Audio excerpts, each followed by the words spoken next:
Hello, everybody. Welcome. Today is Happy Paranormal Day, National Paranormal Day. So, we just want to welcome everybody to come in and listen, sit for a spell, listen to our stories, and please comment if you have a story or something too. My cousin Nico is with us Hi, tonight, guys. and we have um, Misty, Tracy, Briar, and Medium Red to come up and tell you their stories too. Hi, Misty. Hi, Hello. hello, Briar, Hello. and hello, Medium Red. Hello, Sister Chrissy. So, Hi, everybody. and thank you all for coming for last minute. I mean, this is something that Nico and I was talking about. We thought, should we do something? And we both agreed to. And I'm blaming him for it. He's blaming me. All We're right, from the Nico, now same. we know where to blame.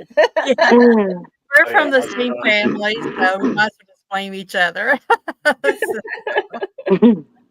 so, um, so Tracy, I'd like to Yes. start with you first. Tell us a story. Okay.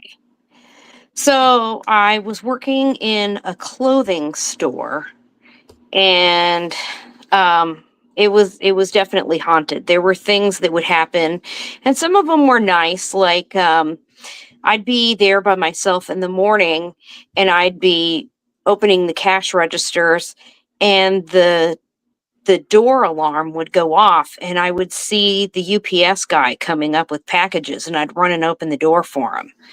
So that was weird because, he was just getting up on the sidewalk.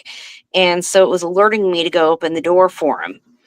And we had other things happen, but usually I would be like in the fitting room and I'd feel something cold on the back of my neck, and my necklace would drop off onto the floor. I was always having earrings and jewelry go missing. And the thing that really got me to call in somebody from the paranormal is one night. Well, actually, I had a mannequin. I would come in the morning and it was facing the register instead of the front of the store. And I'd get annoyed and I'd face it back to the front of the store where it was supposed to be. And I would leave at night. And then the next day, when I came in for my shift, it would be facing the other way. So I finally overlapped my shift with one of the girls to have a talk with her to ask her to quit moving the mannequin because I was having to fix it all the time.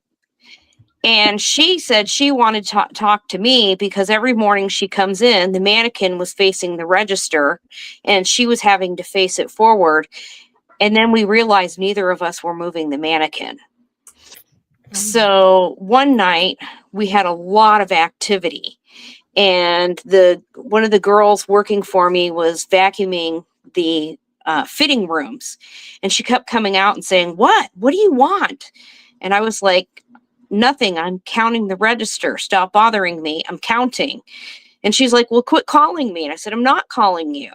So at one point she left the vacuum running and ran screaming out of the fitting room and ran outside. So I went out to get her, and I'm like, okay, just come in. Let me stay with me. I'll finish the register. You can stay out here. I'll go back, finish vacuuming, and then, then we can leave. So I did. And when I was in vacuuming, I heard her calling me, and I went out and I was like, what? And she said, nothing. I'm just standing here. So I realized, okay, it's neither of us. So we finally got ready to close up, and we went outside, and the door is one of those ones where it really sticks. So you really got to get the key in and wiggle it before you can lock the door. So I had a hold of the door handle and I'm wiggling the key, and I just get it to click lock.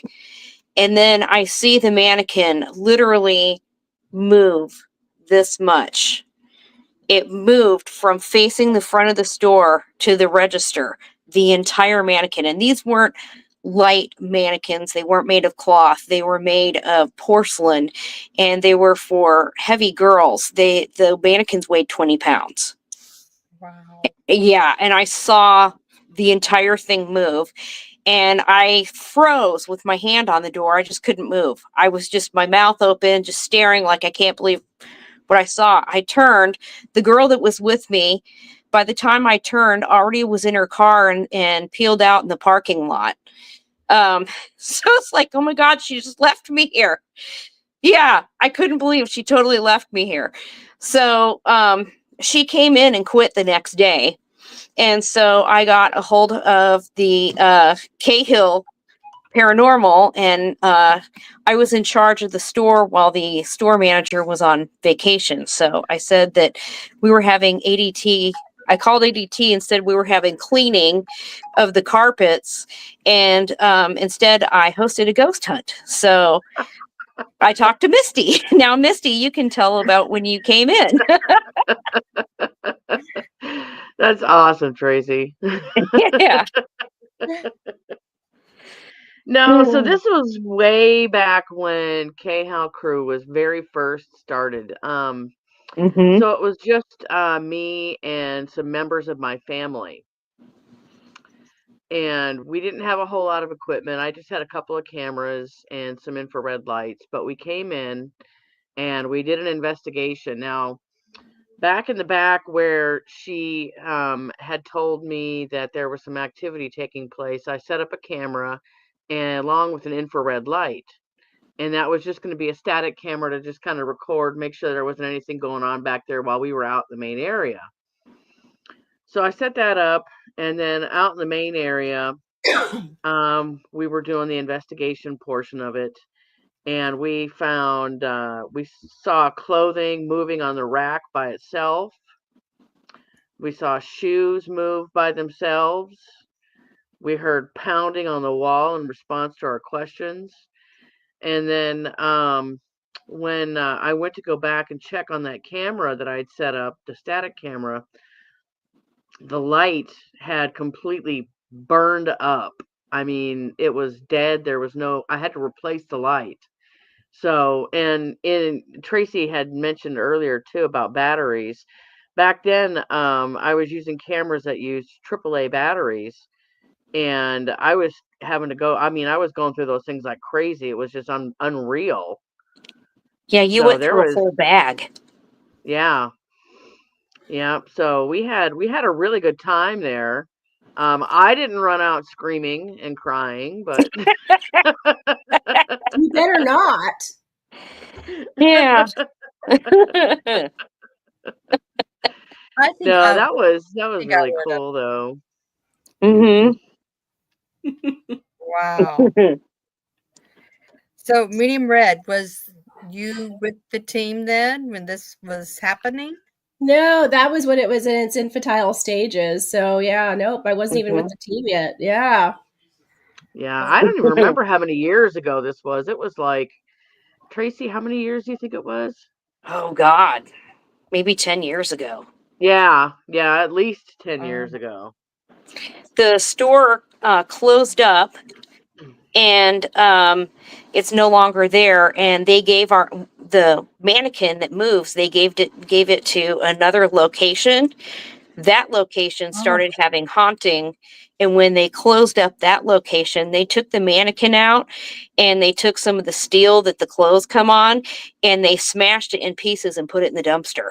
oh. Kind of reminds me of a Chucky moment, you know? Yeah, they Yeah, decided it wasn't going to haunt wow. anyone else. Oh my goodness. Should have sent it to Zach, Goodness. Oh Zach my Baggins. God. Yeah. Yeah, right? Goodness. And put it on display. Yeah. Yeah. Yeah. So, Do you think he'd put clothes on it or would he leave it naked?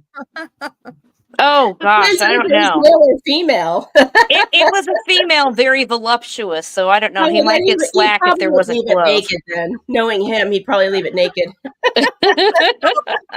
okay. On that note, let's go to Nico because it kind of ties into nakedness, I Hmm. say. Yep. So I also have well, I guess you could say retail paranormal experience.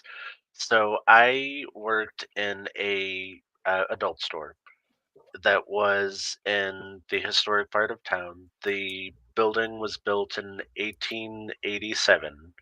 Um, it's a 2,000 square foot adult store, so it fairly large.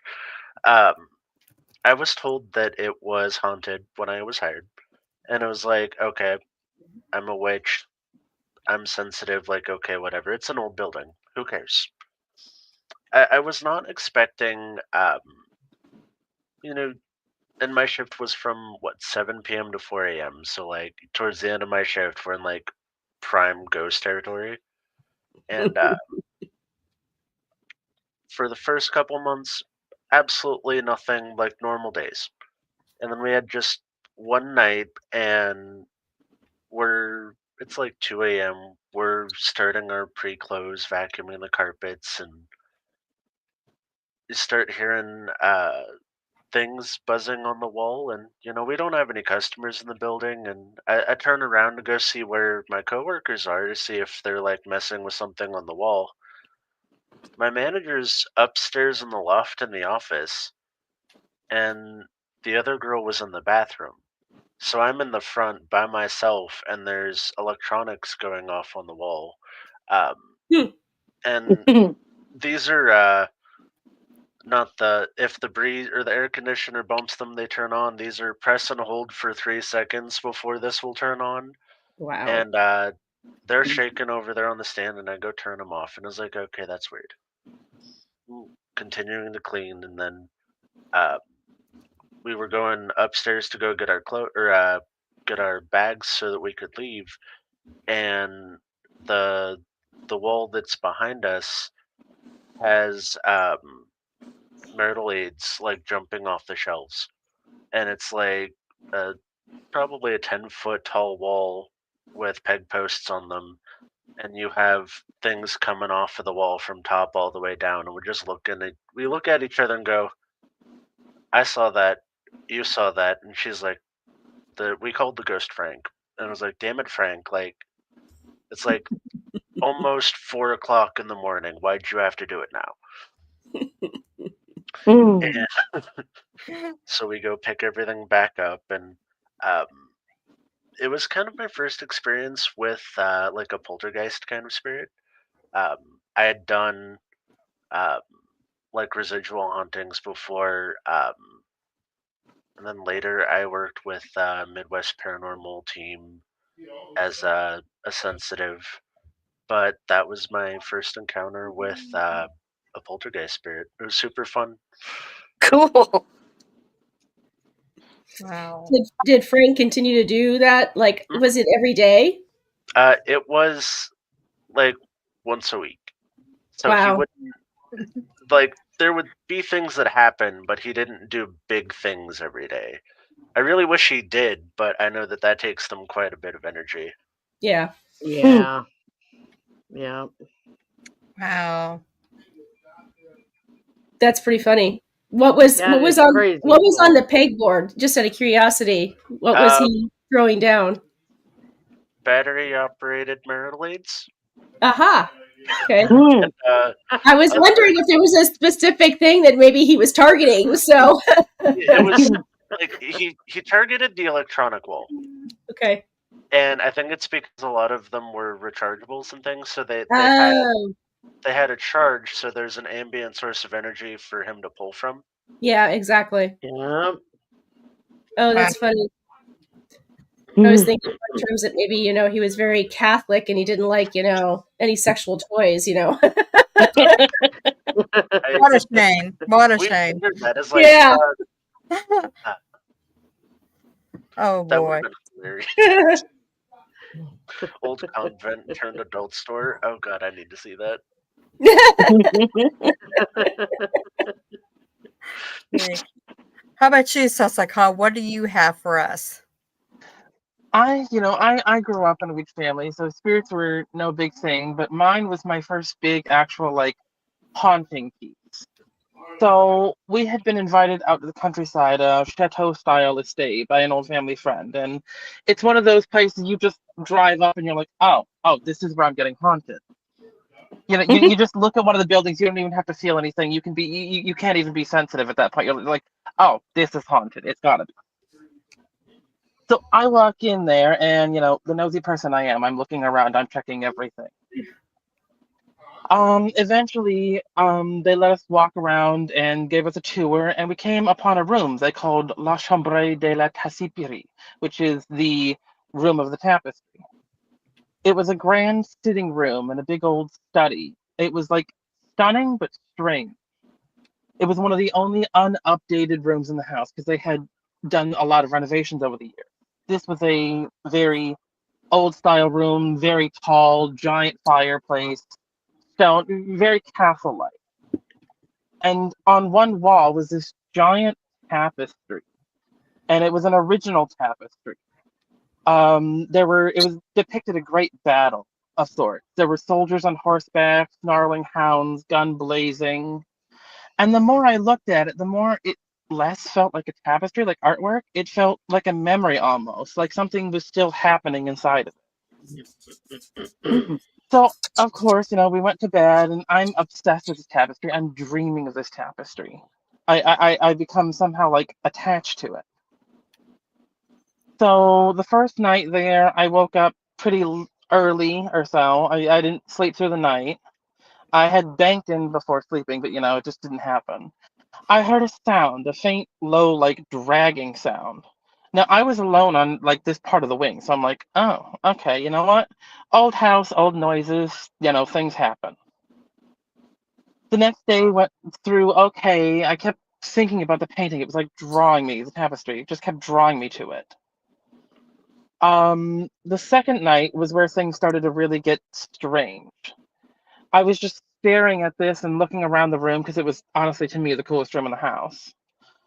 And something in the weave of the tapestry almost shifted. Nothing dramatic or anything, it just enough to unsettle me. I thought one of the corners had like moved or something, like something in the tapestry itself had shifted. And when I got really close up, they had a little protective barrier around it because it was so old. But when I got as close as I could, something almost invisible that I hadn't noticed before was there. It was a figure woven into the corner. She was like hiding behind a tree watching the battle in the scene. So I was exploring and all that, and I asked my grandmother who had gone with me. And we went and we found one of the other people. She had very high intuition. She's like, you should look into this.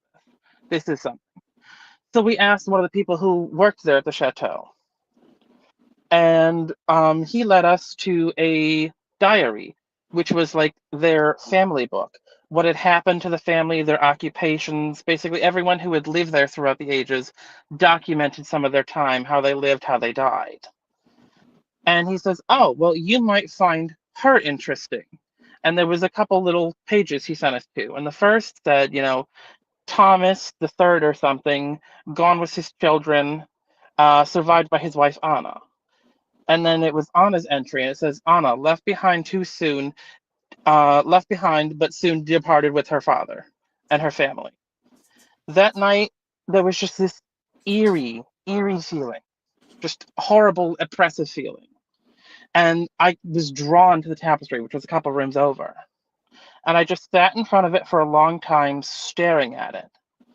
And I don't know what came over me. I knew we weren't supposed to touch it. We weren't allowed to. And I knew that, it was just awful. But I reached out and I touched the little corner of it. And the moment I touched it, it was like my whole body went into shock, like I'd grabbed a live wire. The sounds in the room died. The fire that was in the fireplace, I couldn't hear it. I couldn't even hear my own breath. It's like time had stopped around me. And then from within the tapestry or the wall or inside my head, I just heard this clear voice, like somebody standing next to me.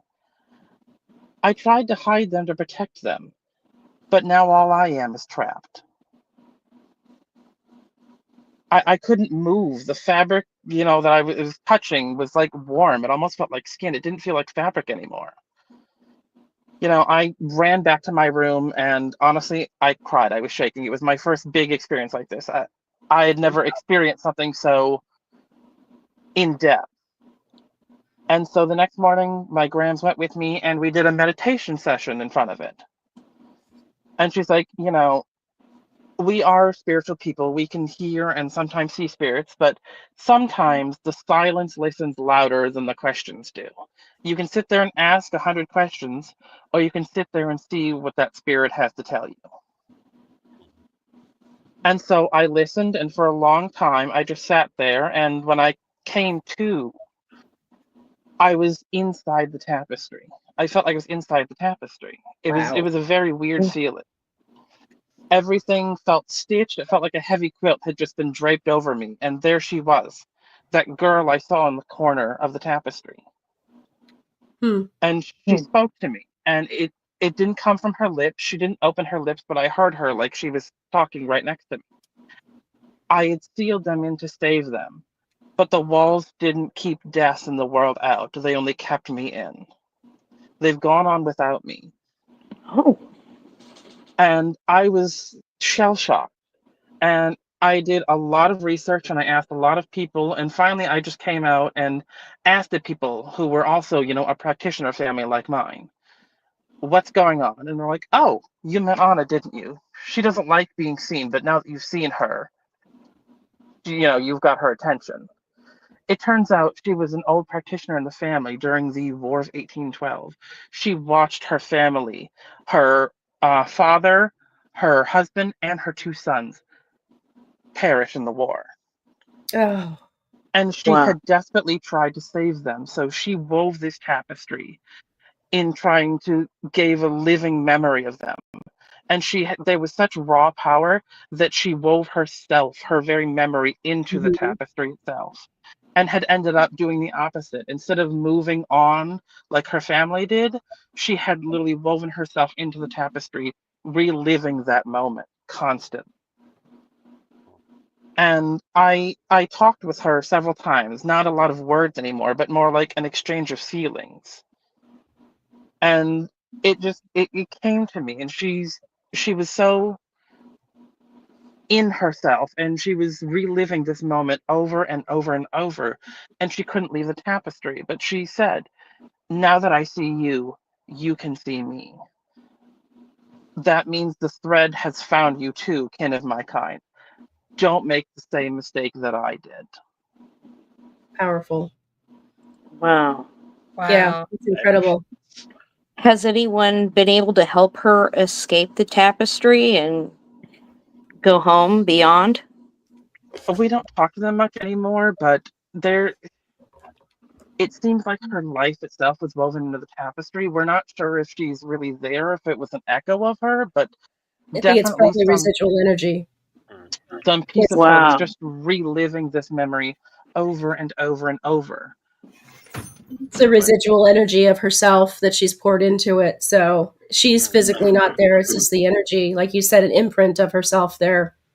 Yep. And It's it's heartbreaking that she had tried to save her family, capture them in this painting and in this piece, which is apparently what this family was known for and still to this day. They can capture pieces of spirits and energies in these.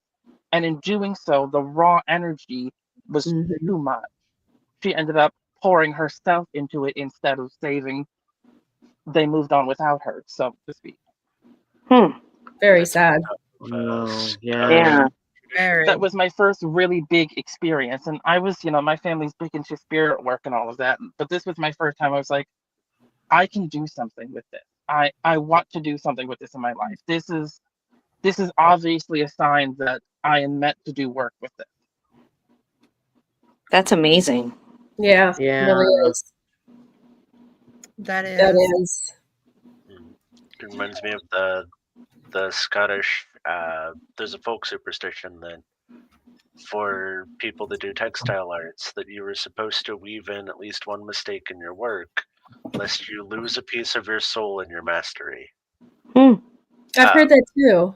Yeah. and that immediately popped into my head when you're like, haunted tapestry, stuck in the tapestry, and I was like, oh no, perfect work. That's why. That's why, yeah. Hmm. Incredible. Very incredible. Wow. Hmm. Medium red. I go last, though. You can go before me. Well, Chrissy, you've heard this before, but I think the biggest one was when, and actually Misty was there for that. We went to Clifton Hotel in Clifton, Arizona, which is an old mining town. And there was, prior to me even being at the hotel, I'd never been to Clifton before. So I was sitting on the sofa and we were watching television, my husband and I, and all of a sudden I was overcome by this like gurgling. I started gurgling and I was looking at him and he's looking at me and he's thinking he's going to have to call 911 because I can't talk. And it's just this like death gurgle. And all of a sudden I'm standing outside the Clifton Hotel and it's a dirt road and there's a woman standing there and she has black hair and her hair is up, in a very loose bun, but the tendrils are hanging down in her face and everything. So it's not very prim and proper. And she's in a kind of a nightgown for lack of anything else, but it's not a prim and proper nightgown. So it led me to believe that she was probably a lady of the night. And all of a sudden she's facing the bridge and somebody comes up behind her and she knows instinctively who it is, but yet she doesn't fight or turn around. And the next thing you know, the hand comes around her chest and just slices her neck open.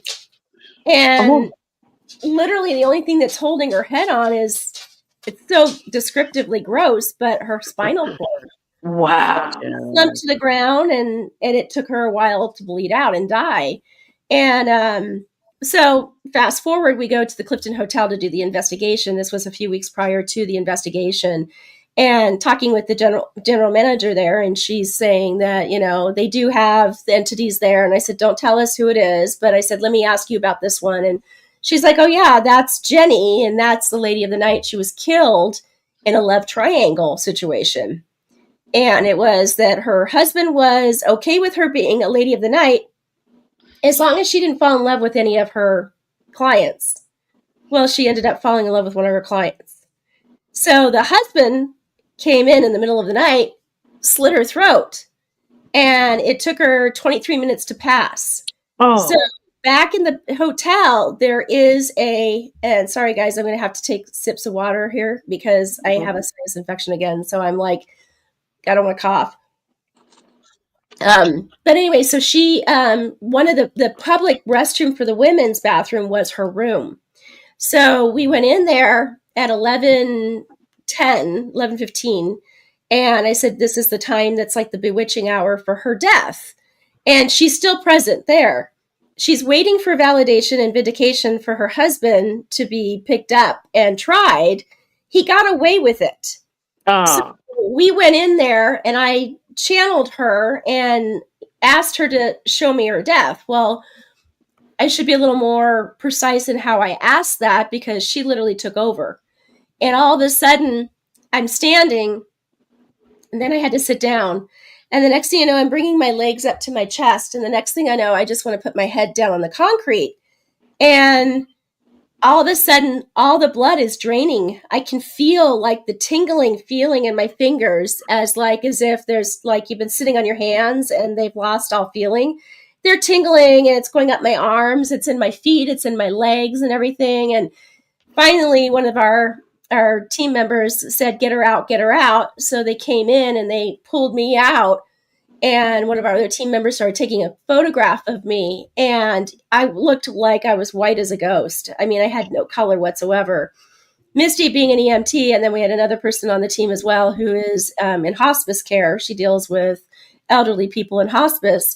And she said, you just basically experienced what most people, when you're dying, go through, where the body shuts down the extremities to protect the core. So it was literally draining the blood everywhere else except for trying to protect my core and my heart. And it was pretty intense. And then her death lasted exactly 23 minutes. This poor girl goes through this every single night at the same time.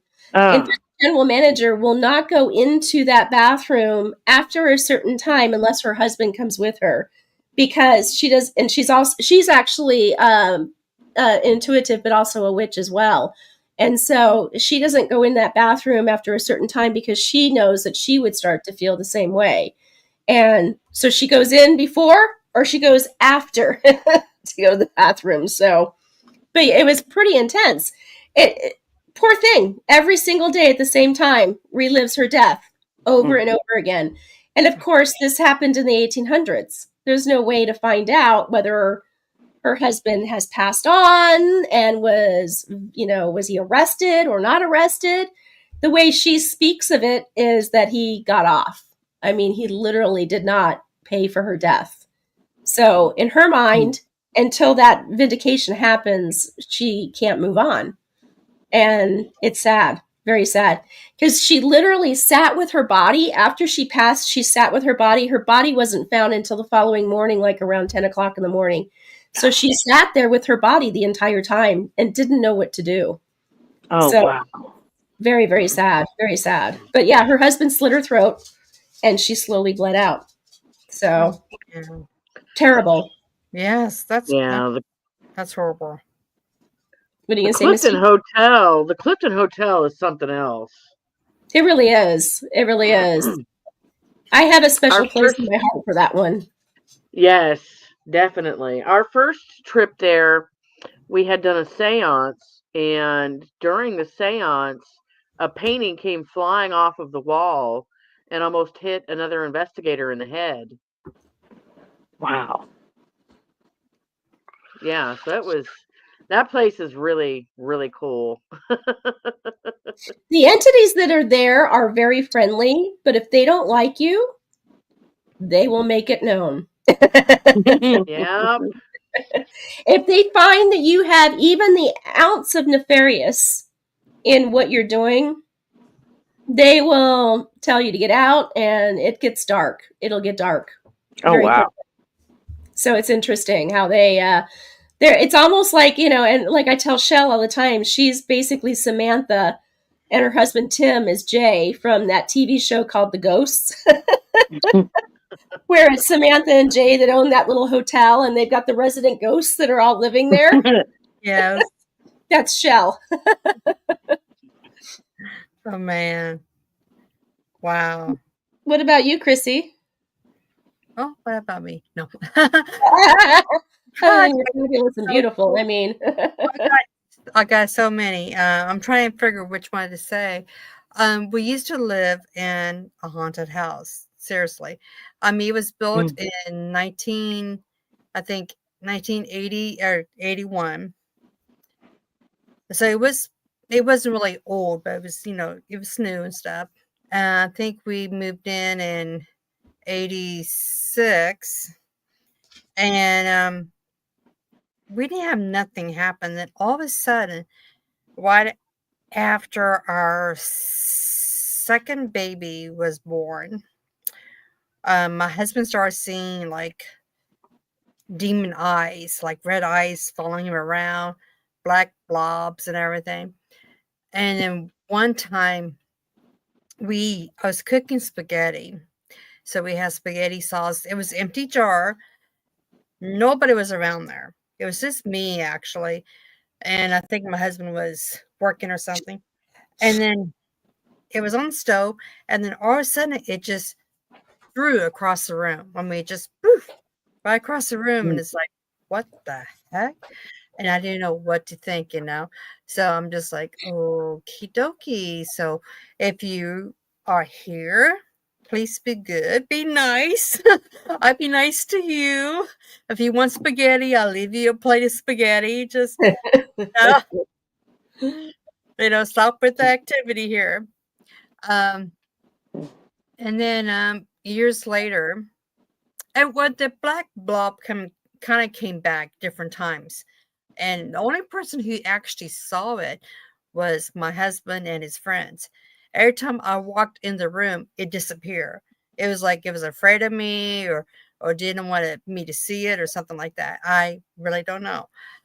And when my kids, well, I should say, when Amy and Amber was probably 3 and 6, an old woman used to sing Amazing Grace and Silent Night.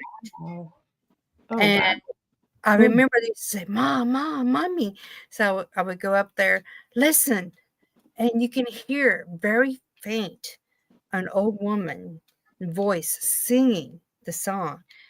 And it's like you kind of, put your ear up against the wall. It's like, where's that coming from?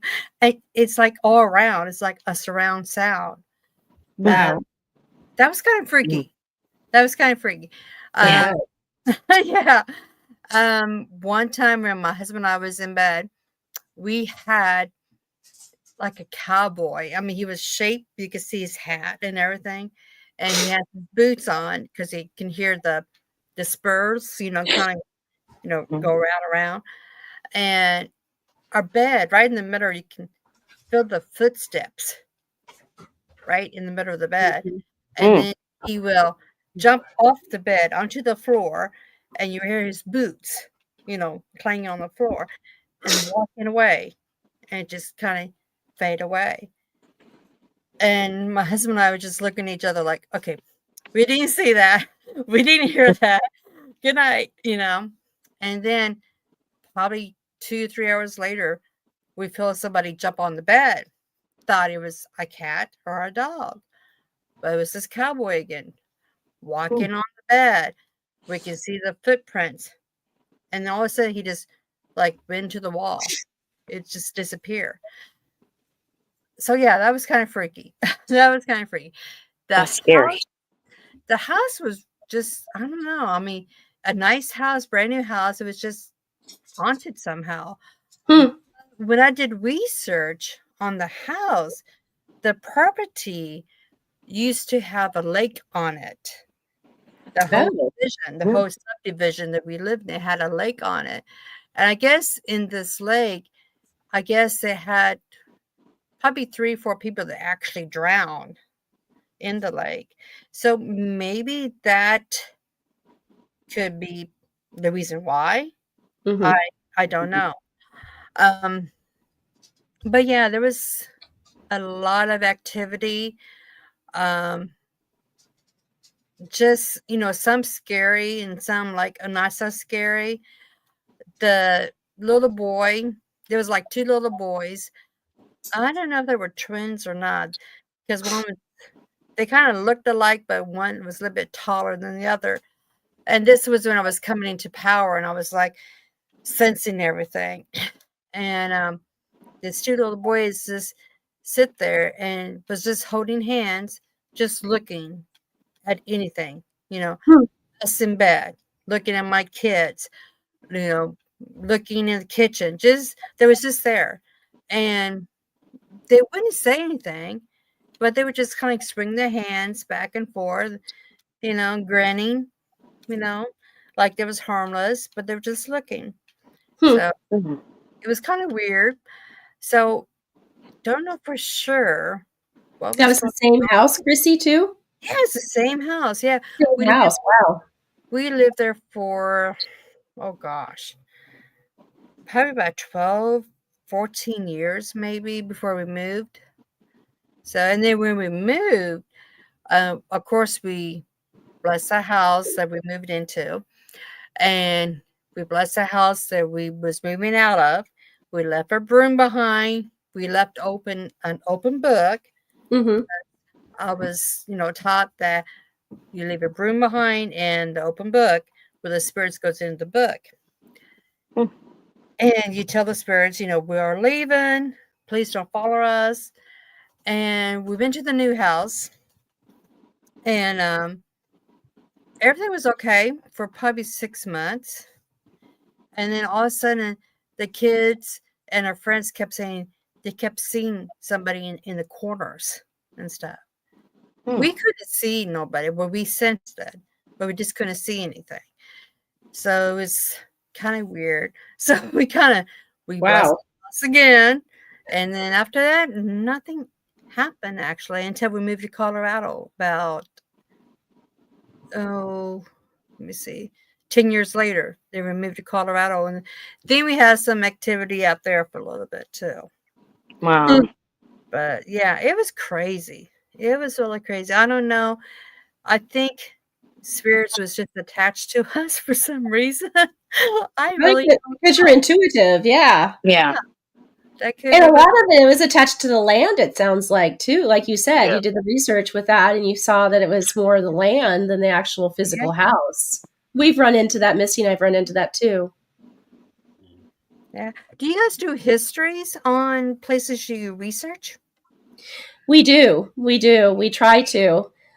We also Yeah. try to figure out as well if somebody has died in the house as well. You know, oftentimes, I mean, the most recent case that Misty and I went on, which was really interesting, was it was a twofold interesting aspect because the woman was experiencing a man in the house, and I did determine that there was a gentleman where she lives. The houses are similar to one another, and this poor gentleman had died. Well, he hadn't died in his house, but he had been taken away in an ambulance. And then, as when he passed away in the hospital, he had made a pact with his wife that if she were to go before him, she would look after him and be present in the house until he died, and vice versa. Well, he died first, and he wandered, and it was something about a tree in the front yard. There was two houses literally like within a block of each other that looked very similar. The trees were similar to one another, and he had dementia, and he had wandered. When he died, he had dementia. He wandered into the house not realizing that this was not his house, Oh, and was very upset that this woman and her husband was in the house and couldn't figure out why. And so Misty and I went in and we blessed the house and everything. And I had a conversation with him. His name was Mitch, and told Mitch, that he needed to go down just half a block down, and that would be the house. But then the other part of it too was Misty had her electrician's meter, and this house was spiking high electronic, what do you call it? Yeah, it was high EMF. EMF. High Yeah. EMFs. It So, was coming off of all the lamps in the house. so what it was doing was it was heightening her senses, and then after Mitch had left, she kept thinking that he was there, but it wasn't him. It was the high EMFs. But yeah, it was a kind of a dichotomy, which was really interesting to see that we've never encountered that before. But now it's kind of an automatic. We walk around and go, is it, a spirit, or is it, just high EMFs going on in the house? So very strange. Wow. We're going to take a quick break, you guys, for about 1:49. Perfect. Then we're going to regroup. So the audience, just stay put. Okay. Okay. Today's Witch Magazine, brought to you by Covered Bridge Press, LLC. Imagine a world where every month you're greeted with a 50-page print magazine packed with high-quality graphics specifically tailored for the pagan community. Today's Witch Magazine is your gateway to a universe of insights, inspiration, and enlightenment. Whether you're a seasoned practitioner or just beginning your journey, this magazine supports all pagan traditions and levels of experience. Each issue is a treasure trove of interviews with luminaries like Oberon Zell, educational materials, and thought-provoking articles. Subscribers rave about the knowledge they gain and the vibrant community they join. But the magic doesn't stop there. Other publications include their Travel Guide for Pagans, featuring over 309 stores across the states, updated yearly to keep your spiritual travels seamless. And for those who love a mental challenge, their Pagan Puzzle Book offers 63 engaging puzzles and 13 coloring pages, perfect as an educational tool or just for fun. Today's Witch Magazine invites you to become part of this growing community. With affordable advertising options, you can share your event or business with a vibrant audience. Their commitment to ethical values and fact-checking ensures you're getting quality content every time. So, what are you waiting for? Visit todayswitch.net now to subscribe and explore advertising opportunities. Let Today's Witch Magazine be your monthly companion in the magical world of paganism. Welcome We're back. back, everybody. Nico, won't you Yes. tell everybody about Meredith and show the video too? That is Oh, I don't know awesome if video. I may have to dig up my video. So if you don't have it, I do. So If you have it, that would be perfect because I'll have to go dig through my TikTok to find it. okay, go ahead and talk about it while I find it then.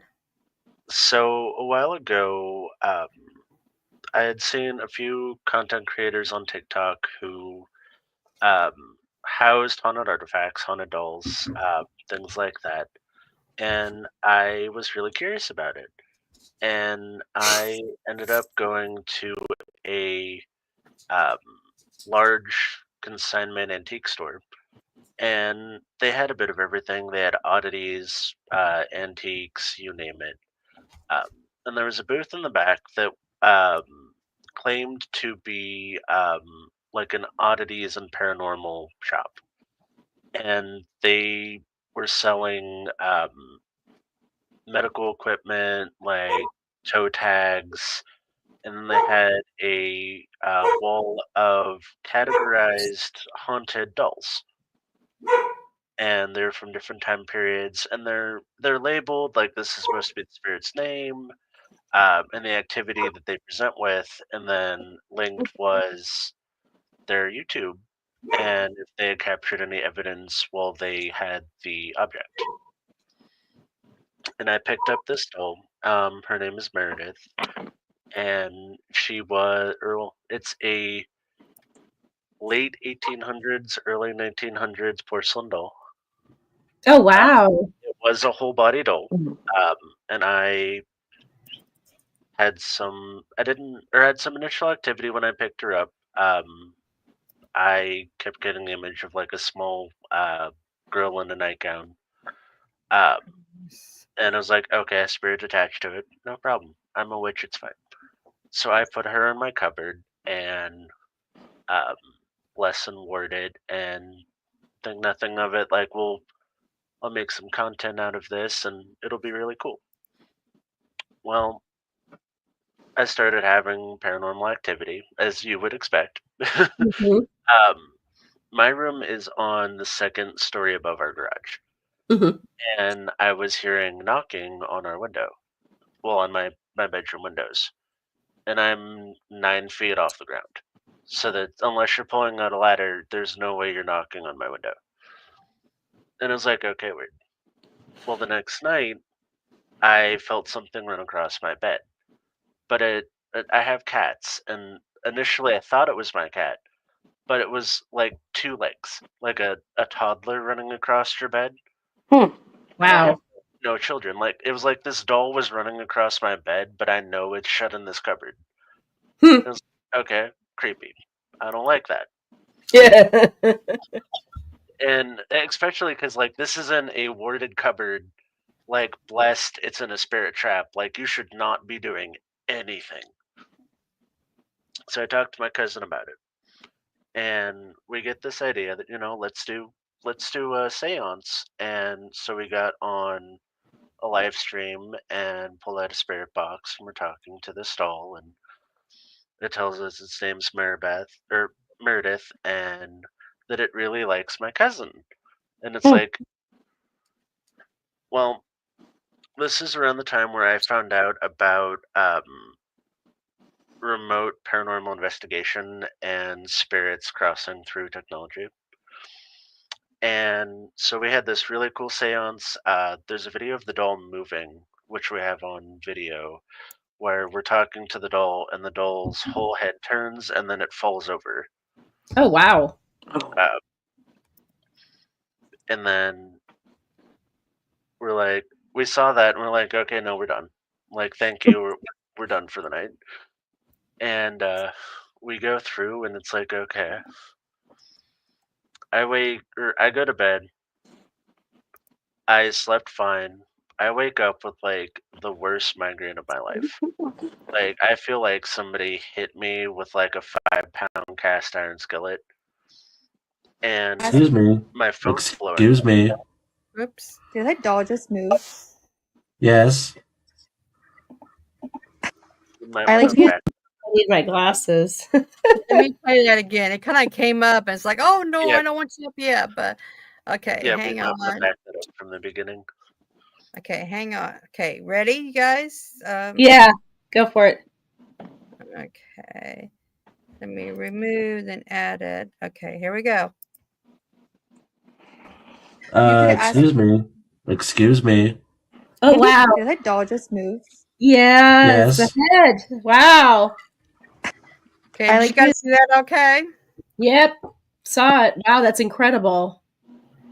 So let me play it again. Just Yeah, 'cause one I more like- time. Crazy. Yeah. Excuse me. Excuse me. Did Ugh. that doll just move?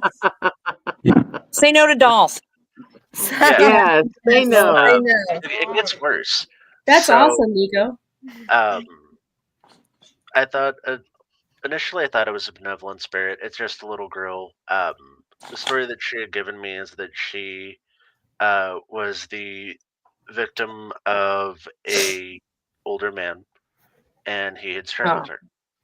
Oh my And god.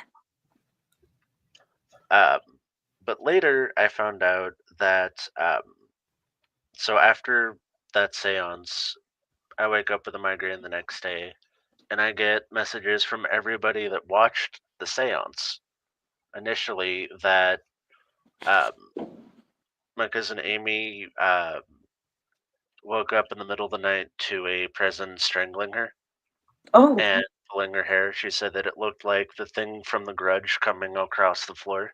Wow. Ugh. Now, Another Amy is my daughter. Okay. We're cousins. So to continue with that night, Wow. came up to my bedroom. He goes, Mom, come downstairs and sleep with me, please.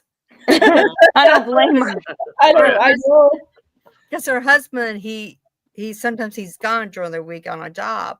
And I'm Right. like, Amy, you'll be fine, honey. You'll be fine. You know, no, Mommy.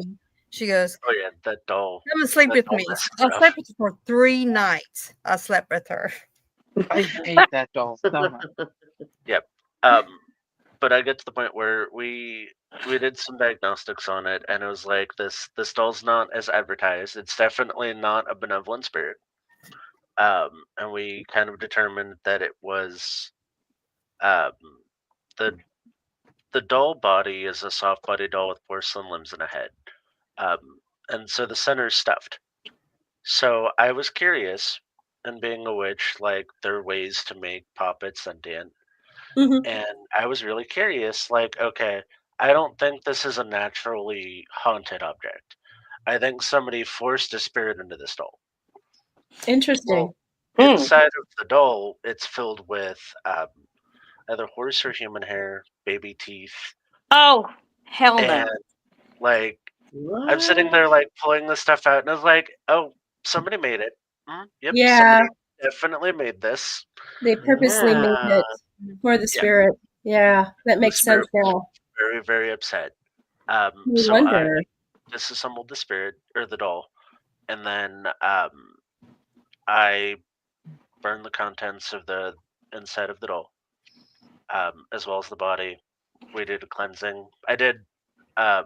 Me and Briar did what, like a 3-hour exorcism on the doll before this. Yeah, because I remember you called me and you're like, "Hey, so I got a problem here.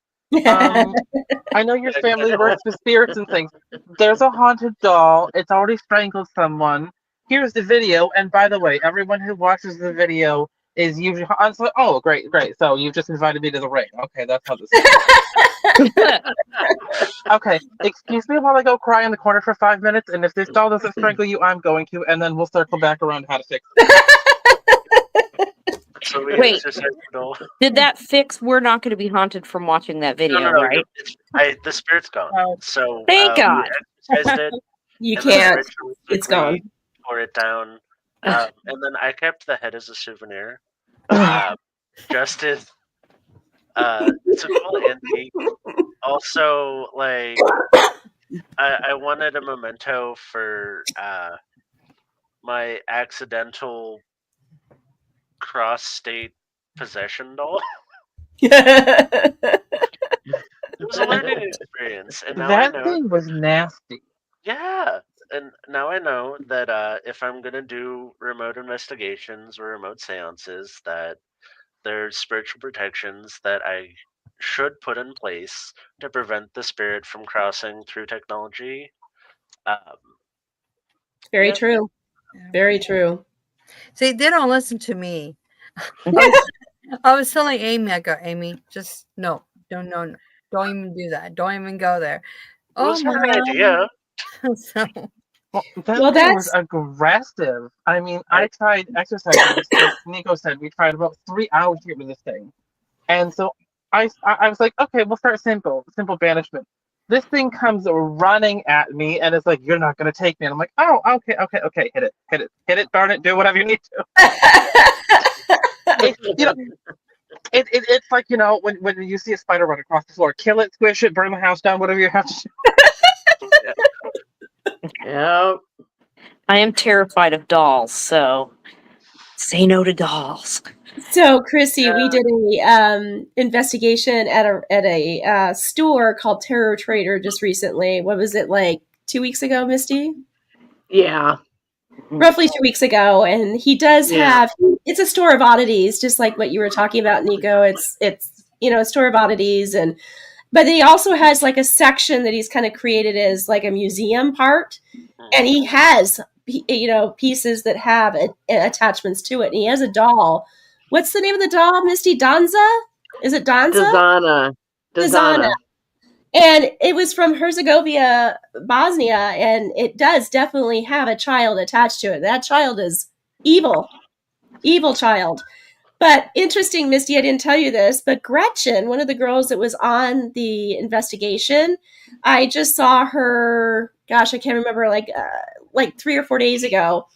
And she told me, she goes, Colleen, she goes, do you remember what Jason, the owner, was telling us about, if you look at Donzia or whatever her name is in the eye? And I said, don't tell me you looked her in the eye. And she goes, I did. I go, and are you dreaming now? And she's like, I'm having these weird ass dreams for the last 3 days. I have had nothing but dreams that are focused around this doll. So it happened exactly as Jason talked about it, Misty.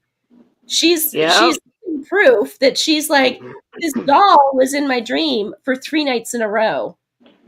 So that explains why we heard Bosnian on the spirit box. Yeah. So those attachments to those dolls are wild. It's very real. Yes. Very real. I can't stand dolls like that. I have minor spiritual PTSD from like dolls now after that whole experience. And it's so funny that it played out like the paranormal horror movies, where it's like, oh, it's a cute little innocent spirit, and then no, the hell it's not. And I was like, I just thought that was a movie trope, but okay. It's like Annabelle. Annabelle looks like a really cute little Raggedy Ann doll. Yeah. Not quite. No, they I got have always hated dolls like that growing up. That thing. Yeah, doll. My husband is over here saying, I told them both not to play with the doll. And they don't listen. He's like, so now they will listen to me, I hope. Dad, I know what I'm doing. I learned all Hi, my Chris. lessons the hard way. Hi. I love Bug. Yeah. I have always disliked dolls like that. Like I said, I grew up in a witch family. As I put it, my great grandmother, my Grams, had the world's first nanny cam. She had those dolls laying around, and the eyes were all made of obsidian. And she used them to scry throughout the house. So I grew up. And she could not even be home or something, and I'm playing around the house. I take out a cookie jar, I knock over something. She knew before she got home because she was watching through those dolls. Love it.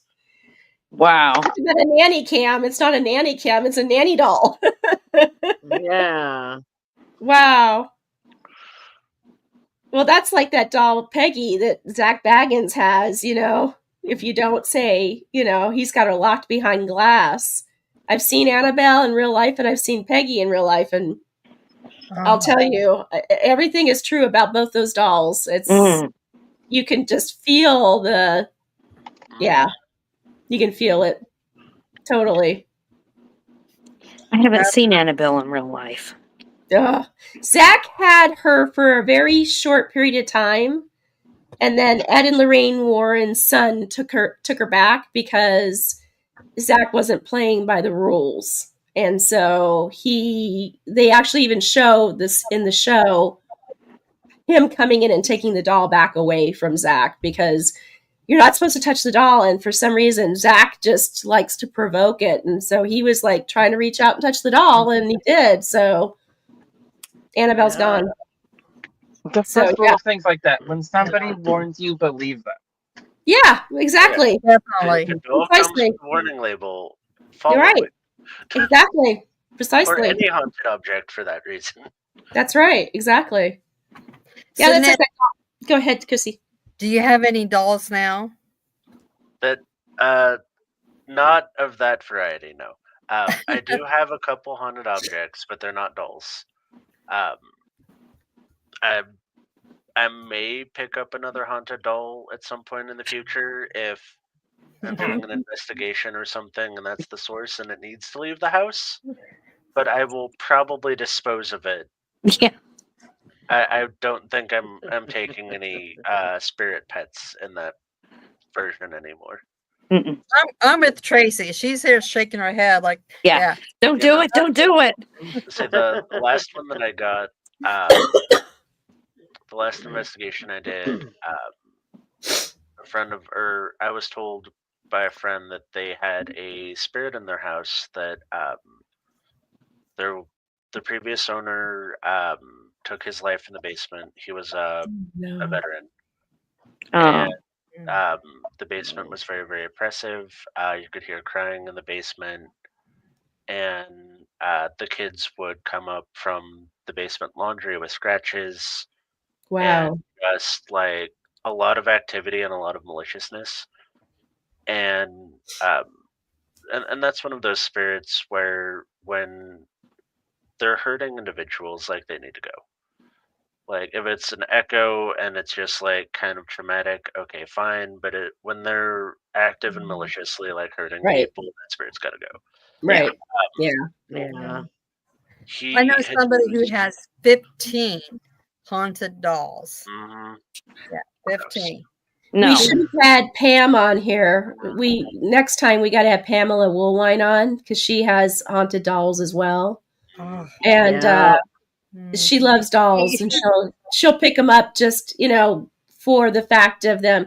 I mean, not all of her dolls are haunted, but she does have a couple of them that are haunted for sure. That's like the kind of scenario that inspired me to get one. Is that I had followed a lady on TikTok who has she runs a haunted doll museum. Oh, how cool! She's got a whole like curio cabinet of haunted dolls, and she goes through and runs the REM pod and the EMF devices, and different days of the week she pulls different dolls out, and she'll talk to them. That's cool. And then they'll light up the balls across the floor, and like it's super cool. And I was like, that's really, really awesome. And it's like I'm sensitive to spirits too, and it's like this will just be fun. No. But back to the last house I did.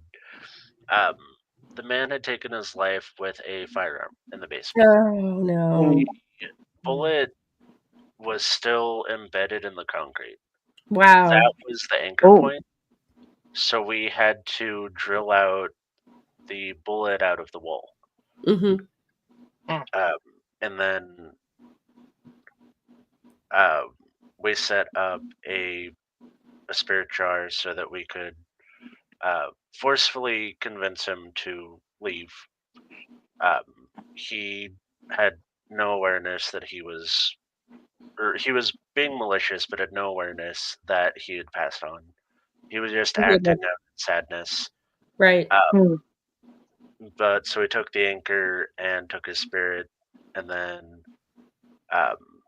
he wasn't buried here in the state. He was taken somewhere else. So we took him down to the crossroads and released him. But so I have that in my collection, but I don't have any other dolls. Oh, wow. Are you getting more, Nico? It's always the running joke of kind of as a hobbyist. I work with a local paranormal team, um, doing some psychic work, and if they need assistance banishing spirits or whatnot, I'm on call if they're doing a case that needs that. And I don't charge the families at all for that. Like it's all free will. Right. Uh, That's what we do too. so occasionally I'll go do that. I got one of our my husband's friends. We were at a party and she found out that I was a witch and that I do stuff for the paranormal, and you know how the story goes where they find out and then they're like, my house is haunted and I have this spirit, and I'm sitting there like, okay. Is there anyone around me? Is there anyone around me? Yep. Can you tell my uncle? Yeah. And she's like, okay, well, there's this thing in my house, and she's like explaining the whole thing, and it's like, it's definitely like an inhuman spirit of some sort, and it's like that. It's not like an echo. It's not a poltergeist. Like there's this creepy thing that follows her around the house. Wow. And her child plays with it. Like it's really friendly to her child. Okay. Which is very concerning, and then very aggressive towards her. That's interesting. Wow. Yeah, that's not good. It's like her, and then her sister also had the same spirit. And I'm like, okay. So I gave her my information. I was like, let me know like when you want to set up. Like I can do this remote, or I can come over and do it. Like, but I don't think that needs to be in your house anymore. Yeah, definitely. Especially when children are involved. That's Well, it concerned me because it's befriending her little daughter so that it can get closer, so that it's doing this really gross thing where it's getting really close to the daughter, so the daughter accepts it and brings it closer to like not quite possession, but like obsession level. Right. So that it has more influence and more control. Right, And then over the child. Once the child, or once her daughter would give the spirit that permission, that it would stop interacting with her mom, because her mom was the last one to give this doll or this spirit that permission. And then now it's moving down the generations. It's incredible. Yeah. That's not good. That's like that Zoe's doll. Remember we did that investigation with Zoe and those dolls? And remember I was telling her like the 4-year-old son that she has, the one doll was like, for some reason it was gleaning onto her son, the youngest child, and he would go over and play with it. Remember that? And I kept saying, well, you just have to be very careful around, you know. She likes these dolls. I mean, it's not like as if I could tell her to throw them out or anything like that, but yeah, the same situation where it's like the 4-year-old boy is drawn to it, and she's drawn, the doll has a woman attached to it, and she's drawn to the child. It reminds her of the child that she lost in a fire. And so she's doing the same exact thing. She was trying to glean on to her child. I was just like, yeah, I don't think that's a good idea for you to be playing with this, you know, but you can lead a horse to water. You can't make them drink, you know? So again, the warning label was there, but yeah, crazy. Just say no to dolls. Yeah, general consensus, unless you're working with in the magical sense with puppets for sympathetic magic, don't just leave empty spirit vessels around. I don't recommend it. Like lock that doll, like bless it, splash some holy water on it, whatever your tradition and faith calls for, but I don't like the idea of leaving an open door like that around. Yeah, it's not advisable. Totally. Crazy. Very crazy. I would, yeah. No dolls for me. No. I have a Mrs. Beasley that I did buy because I used to have a Mrs. Beasley when I was a kid, and So did I. it got lost somewhere. So I bought another one a few years back. That's probably the only one I do have, besides my Winnie the Pooh collection. That's it. Aww. But I had a no Mrs. Beasley doll too. dolls. I loved it. But nope, no ceramic dolls or porcelain or anything.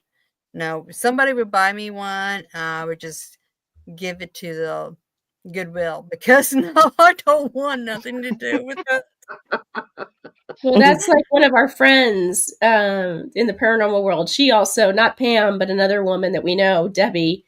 That's where she picks up all of her dolls. I can't. What does she have, Misty? Like $70 or something like that? Oh. I think it's more than that. It might be. At one point in time, I thought she said 70. Maybe it's 700. I don't know. But I think it's a couple of hundred. yeah, I think you're right. Depends on the kind of spirits. Yeah. Like that either sounds like it'd be a great time or my personal hell. Try and sleep with that many spirits in your house is. That's some We Are Legion kind of stuff. And one of our residents Exactly. was a doll lady, and her spare bedroom, she had it set up with a bed and everything, and then the other 3 walls are all bookshelves with antique porcelain dolls. And they're all staring at the bed. And I was a housekeeper, and this was just after the experience. For like the following week, oh no, I have to go clean this lady's room, and I had no idea about the dolls in her room. And I'm cleaning her apartment, and then I open the room to go vacuum and dust in this room, and I just look around, and I just go, hell no.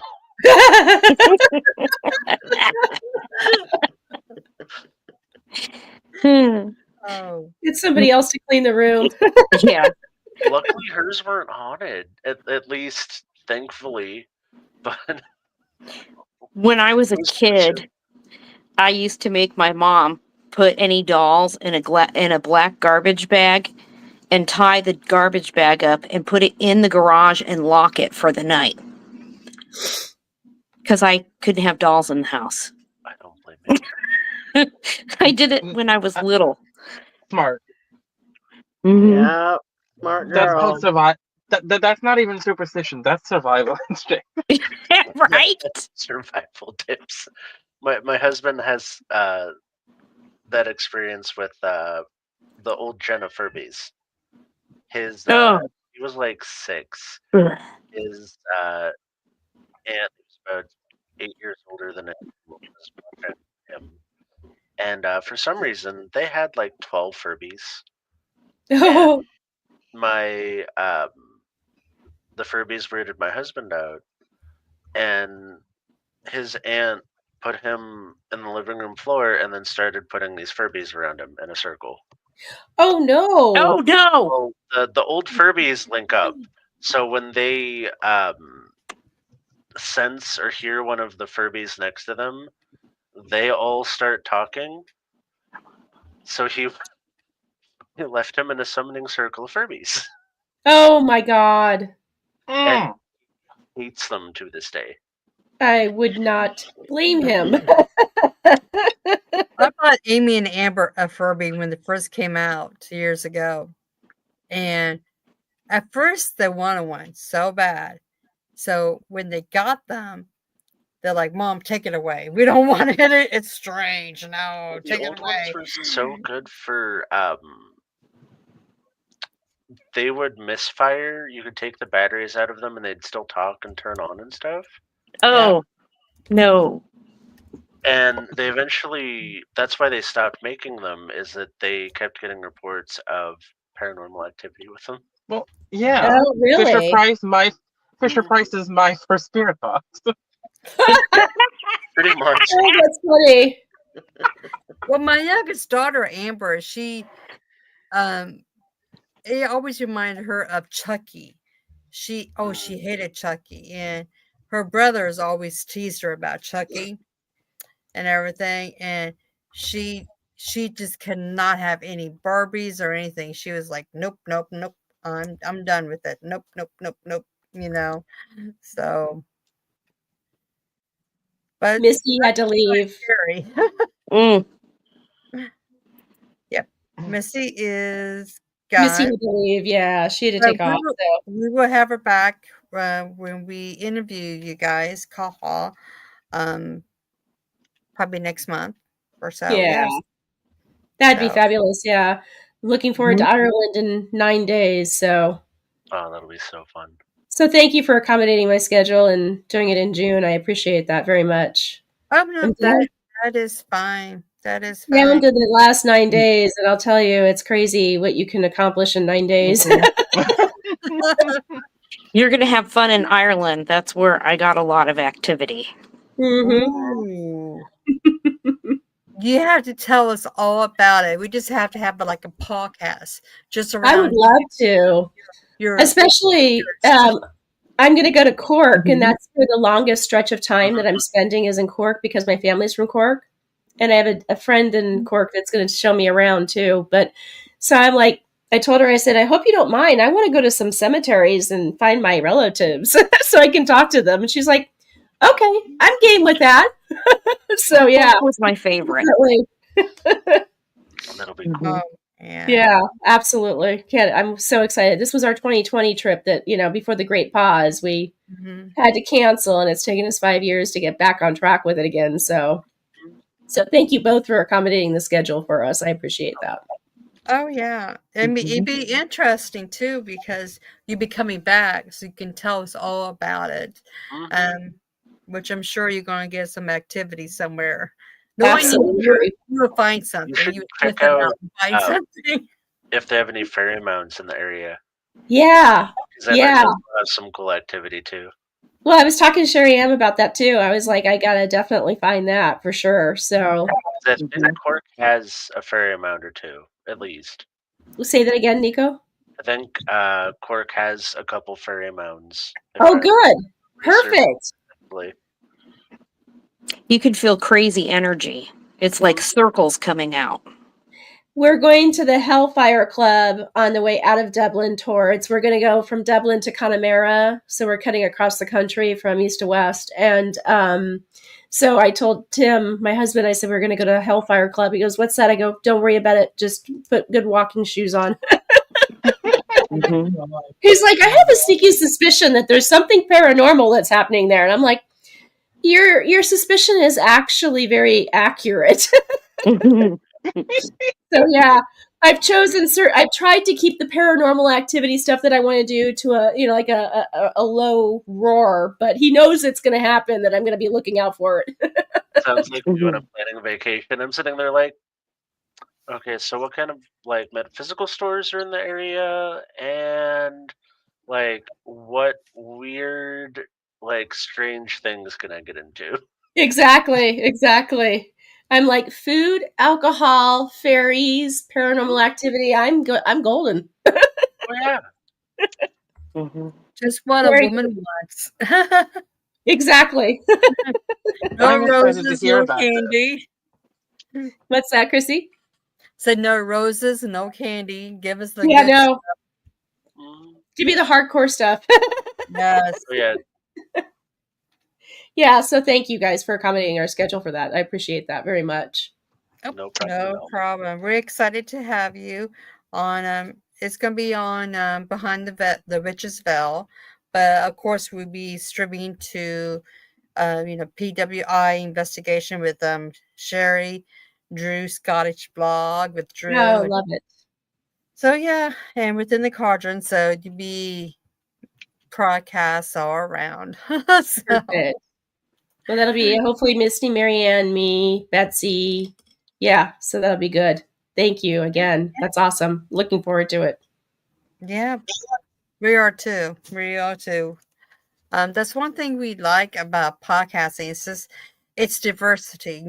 We instead of doing just witchy stuff or interviews with authors, we like the unique, the unknown, paranormal, UFOs, aliens, unique lifestyles, vampires, So I like that.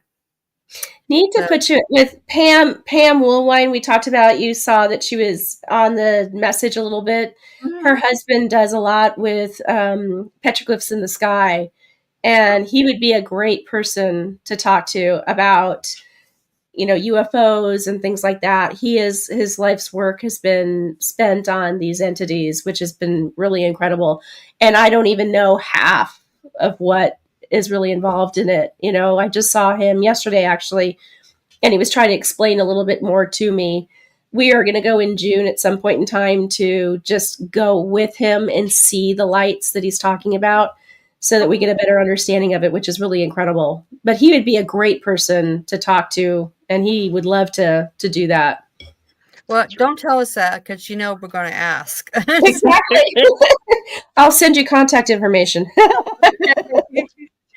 So I love networking and I love putting friends out there. So yeah, I do too. I like to go out of the box and just find something for us to do. And tonight was really great. And I'm glad that Nico was like, "Hey, today is Happy National Paranormal Day," and I was like, "There's a thing."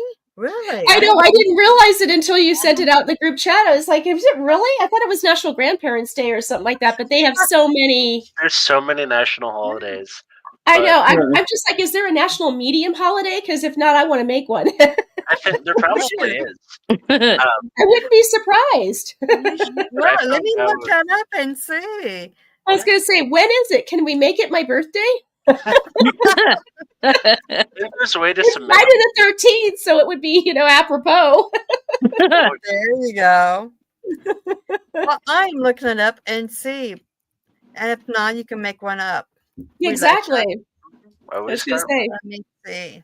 I'm sure there's like a Psychic Mediums Day. There's got to be. There's got to be. Or like National Seance Day. There's got to be something. Yeah, something. Yeah. No, I don't see nothing, unfortunately. Oh, Nico, we need to do that. We can make one. I like the Friday the 13th. We're going to have to make one. Definitely. Oh, wait, here it is. The day of the psychic is August 3rd. August 3rd? Oh, you found it. August 3rd. Awesome. August 3rd. I'm going to write that down. It's a day of what? It's Psychic and Psychic Mediums Day. August 3rd. Okay, I have to write it started down. in 19th century England with the rise of Spiritism, and then 1960s, a man named Richard Falk August 3rd, yeah. started it. Okay, so you have a date with us. We're going to do the first Happy Medium Day with you. Yeah. Yay! Perfect. August 3rd. I'm available. I'll put it on the calendar. Doesn't matter if it's day or what. We do it anyway. Nico and I will be on. Yeah. We get everybody together. Exactly. Crossover between like witchcraft and paranormal, the occult, and like just the people that love the dark, fantastical, and the strange. And we got our fingers in kind of all the little pies, and I love it. Mm-hmm. Well, I'm learning from your cousin Chrissy and Chris, because I have witch tendencies as well, and so I've been doing Chris's rabbit hole on YouTube and going down and researching, and I've got all these questions that I eventually. It's coming after you, Medium Red. No. If you have questions, we have answers. Exactly. But that's honestly how I started with the witchcraft. Is I have been clairvoyant since I was like 8. See, I was at 5, so yeah.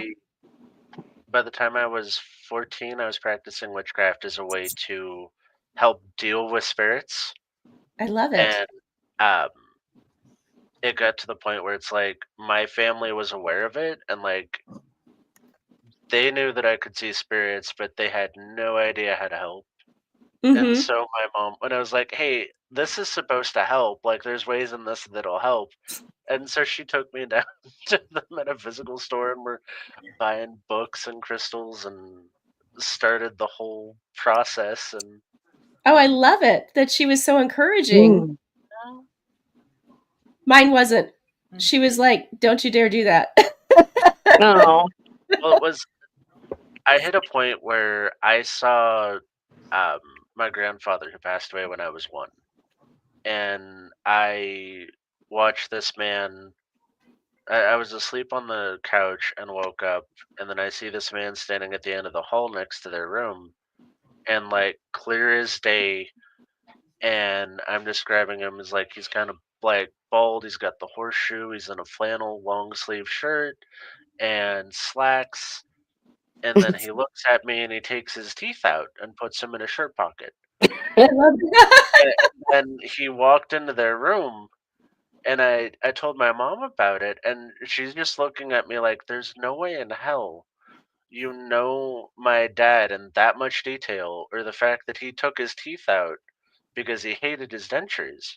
Mm-hmm. And after that point, she's like, whatever you see, you saw. Yeah. I might not see it, but there's no way that you know that much about somebody you've never met Right. and not see them. Yeah. Well, that's the same way with my grandfather. I did the same thing. That was my playmate when I was 5 years old. And like my mom came into the room, Chrissy and Chris know this story because I told it to them on this podcast that I did recently. I would play with him. He was my playmate because my brothers were 10 and 11 years older than I was. So I didn't really have any siblings to play with. So I would play with him, and I would play Cowboys and Indians, and we would do all sorts of things and tea parties. And my mom came in the room one day and heard me talking, and she's like, "Who are you talking to?" And I go, "Pap Pap." And she's like, "He's dead." I go, "I know." And she's like, "Well, you can't play with him." I'm like, "Yeah, I can." And he's right there. And I'm pointing to him. And she's like, "You need to stop that. You can't do that anymore," because she's highly Catholic. And I just said, "Okay." So I looked at him and he looked at me and he goes, "We'll come up with a nickname and then she won't know any better." So it was okay for me to play with an imaginary friend. Yep. It wasn't okay for me to play with my deceased grandfather, which I still did. I just called him a different name. She's like, "Who are you playing with?" "Oh, my imaginary friend, Hockey." I had a similar experience growing up, but it was the opposite. I grew up in a big witch family, but it wasn't like we were very into the craft. At least about half the family were. Mhm. But it's not something you talk about. It was just another part of daily life. I'm making Right. tea. I'm performing my morning ceremony. So I was playing with spirits and other children in the neighborhood and where we lived. We grew up, and I didn't know half of them were dead until I was like 9 or 10. They're just like, "Oh, Yes. that's it. That's Aunt Belinda. She just comes and goes as she wants." And Right. it's like, and it's the thought wasn't in my mind that, oh, I'm seeing spirits, because we weren't raised like that. We were brought up in our coming of age ceremony at 12. Mm-hmm. So it's like they wanted us to follow our own path until we get there, come to the conclusion ourselves. Right.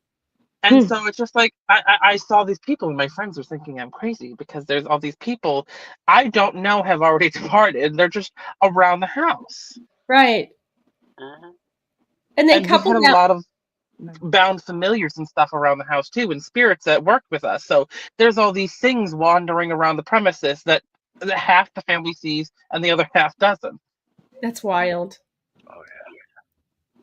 And then on top of it, I see auras around people. Yep. And so it's like, I can totally see auras, and couple that with auras. And then, of course, I can talk to dead people, and then and as I told Chris and Chrissy, it's like, I try to be a good witch, but there's oftentimes I'm human that, it's like, oh, that, energy ball starting. And I'm like, okay, I need to calm down a little bit, Oh yeah. So My mentor had a bad habit of fixing people. If their was out of whack, she would sit there and do energy work and fix their energy without asking. oh no. Oh no. It'd be one of those where it's like that somebody comes in and she's like, "This person just feels Hi, Chris. like there's No, Velcro and on them."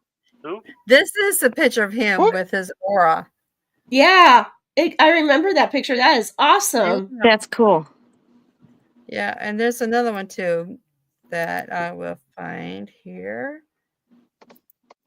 It just comes up by himself. It's like, why is it coming up? I love that picture. That is so. And when you showed that to me last time, I was like, that is incredible.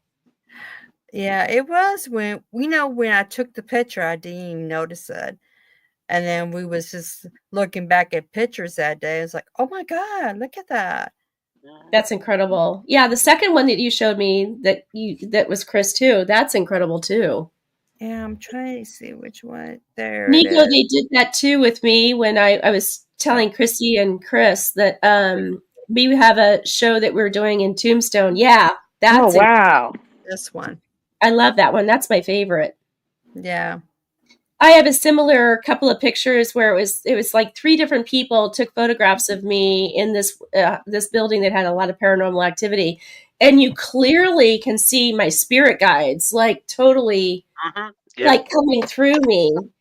And there's like literally 5 lines literally coming through me. The director of the show was like floored. He's like, "What is that?" I go, "Those are my spirit guides. That they're totally, and it's not like an aura. It's like they're literally intersecting me and going out of my body." It was wild. I love those photographs. Yeah. I'll have to send it to you. I'll send it to Chrissy and through Messenger so you can see them. 3 separate people and 3 separate times, 3 separate people. One with a camera, one with a cell phone, and I think the other one might have been a camera as well too. Wow. So it's like you can't debunk it by seeing its light. And so yeah, it's pretty incredible. I'll send them to Chrissy so you can see them. Oh yeah, I'm definitely sure with you, Nick. So, well, we're coming to an hour and a half, and God, it's been really good and great, and fun. We've been celebrating because it's Happy National Paranormal Day, guys. Yay! So, I hope we didn't scare anybody in the audience. It's all good. We promise you. Exactly. But if you do get scared, call on Tracy's and Meeting Red's team. They will come and help you out in a mess. So let me see. Before we go, let me see. I want to. Let me see. I know I have your YouTube here. I just want to share that real fast too. There we go. Okay, let me get it up here. Okay. So they got some videos out. This is their YouTube channel. There you go. And we are podcasting from behind the witch's veil, which is Nico's and my daughter's channel that is brand new. So please subscribe to that channel as well. And let me see if I can send that out. If I can find it. Let me see. Here we go. I think I'm getting too many subscriptions here. So. Okay, here we go. Okay, so subscribe to all these channels. Yay! We are giving you a lot to learn and everything. And having a blast doing it. Oh yeah. Correct? Yeah. Any last words from anybody? Nope. Thank you so much for having us on. I appreciate it. And happy Paranormal Day. Yes, happy Paranormal Day. Thank you very much. And thank you for coming on and for the last minute. I'm sorry. I was blaming Nick, but okay, I'm taking the blame for it. I can't let my little cousin take the blame for it. So it was fun. Mutual. We were sitting there like she's like Chrissy's sitting there like, do you think we can Almost round done. up some people to talk about some ghost stories? And I was like, it's worth a shot. Like I'll put out some feelers, we'll see who we get. Yeah, And exactly. It was our pleasure. Yeah, it was wonderful. Thank you guys again. Appreciate it. Bye, Chris. Bye. Yes. Bye, Drew. Thank you. I saw Drew on there too. Okay, well, we're going blessings to everybody. We're gonna go. Blessings to you. And sweet Yeah. dreams, and don't be too scared, you guys. Say no to dolls. Yes, Yeah, and watch don't out for book up any dolls. hotels. Except for Mrs. Beasley. If you have a Mrs. Yeah, Beasley, hug her. She needs a that's hug. right. She's innocuous. It's haunted. It's haunted. So, And give it to the neighbor kids that you don't like. Oh, Chris. okay, Take this home to your mom. I think that was a note to say goodbye to everybody. Blessings. Great goddess, I am so thankful to have you guiding me, protecting me. I am so thankful to have you guiding me, protecting me. I am